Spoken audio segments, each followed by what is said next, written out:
So now, let's go into the lesson. What's going on in the earth today? We see what's going on over there in the Middle East. And by the way, remember when people were all up in arms and talking about, oh, Egypt and what's going on over in Egypt, and people are, and they stirred everyone up in a frenzy?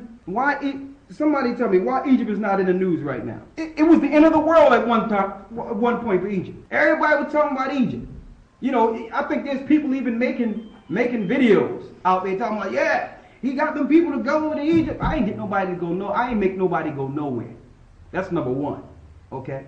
People are grown folk. They do what they want to do. All right? Number two, yeah, these people gonna get killed and destroyed over there. Oh, it's total mayhem. What happened? Why no one is talking about Egypt right now? Where you at? Why no one's talking about Egypt? Why the news is not talking about Egypt no more?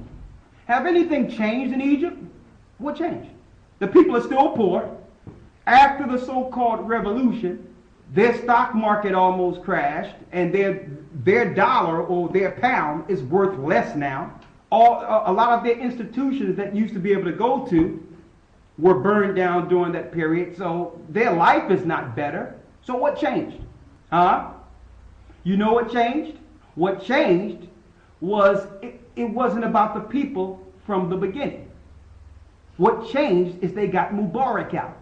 That was the point. Mubarak was their roadblock between war and non-war with Iran. That's it.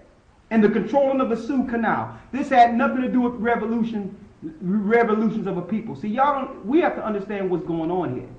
The Western world is playing off of the natural attributes of the Arabs. The Lord tell you that Ishmael shall be a wild man. If you ever live around these people and understand these people and walk around them, they are the most over-dramatic people on the earth. And it's natural for them, but you might think that they're about to lose their minds. But they're just, this is their natural attribute. They're just wild. It's nothing to get 10, 15, 20 people and pay them 20 pounds a piece to run down the street and scream out of their minds for nothing. And they'll do it. Okay? It's nothing for these people to come up to you. Now, it's not normal. Somebody coming all up on you like, hold up, brother, I don't know you. It's nothing for them to come in your space and just be right next to you and be like, hey, what's going on?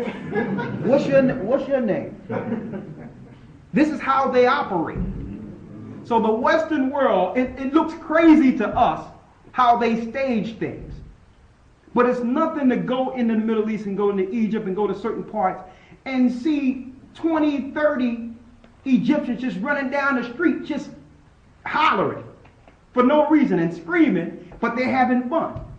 You'll think it's a riot until you get adjusted to understand, okay, let me tell you, man, it looks like a revolution after they win a soccer game.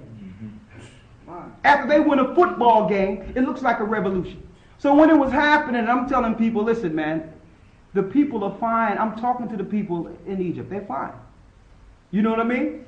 You know what I mean? The people saying, listen, I'm not leaving because if I leave, I might not be able to get back into Egypt. I want to put that out there. And then they say, listen, I just want to put this out there because we have some brothers and sisters over there. During the time when all the ruckus, they were putting it out there in the media, and they said, well, listen, America got planes waiting to evacuate Americans. As if Americans were dying. Like people were not dying at all. Military wasn't killing anyone. It was absolutely nothing. Right? But all those that was panicking based on the Western world news was rushing out to get to the airport. And who have cameras waiting at the airport? BBC, yes. The Western News, and then they purposely held up the plane so that the airports can look packed with all these people as if there's some traumatic thing going on, right? And no soon as Mubarak steps down, okay, there's no more media. Nothing changed. The Egyptians' life didn't change, nothing, right? And then, listen, after Tunisia, then Egypt, then all of a sudden, let's point to Libya. Let's point to Libya now. Come to find out, these revolutionists are not even citizens of this country. It's a group of factions of so-called Al-Qaeda, which was set up by the CIA, the British intelligence, and American intelligence, that hire Arabs to go into different areas and bust them out of different areas into another country and have the same people standing on top of tanks taking pictures, when these people are not even the real revolutionists. It's photo ops from one country to the next to make you think that these people are trying to stand for freedom against their tyrannical president, right? But really, we're going to give a Bible understanding of what's going on right now. This is what we call the beginning of the battle of Armageddon. Now I'm going to tell you, the Western world will accomplish the majority of things they set out to do. It's going to happen. But at the end of the day, it's going to push God's people. It's going to push God's people into a corner. And we're going to call on our God, and we're going to, the small faction that's left in this earth will fight together. We'll be forced to come together under that. All right? Because they're aiming this thing towards destroying us. Y'all looking at the Middle East. Y'all don't realize that a lot of these people in the Middle East, it's our people who are scattered throughout different places when we left Israel. They're still aimed towards destroying us. Farrakhan said something very important when he mentioned that in his personal conversation with Gaddafi, told him that the black man will lead this at the very end. Gaddafi said, and Gaddafi know that, and if you look at Gaddafi, he looked no different than a so-called Puerto Rican. Okay? A lot of our people are scattered throughout the four corners of the earth. Another thing he brought up that I wanted to relate to y'all, that was quite interesting, is that Mubarak was looking to use the oil to benefit Africa and his people, and started an African alliance against the New World. Yeah. He was looking to nationalize the oil so the oil can benefit his people. So that would take away from the European oil that's coming over here to Europe. That's why France wanted to attack them, and NATO got together to attack them, because he was trying to empower the African countries.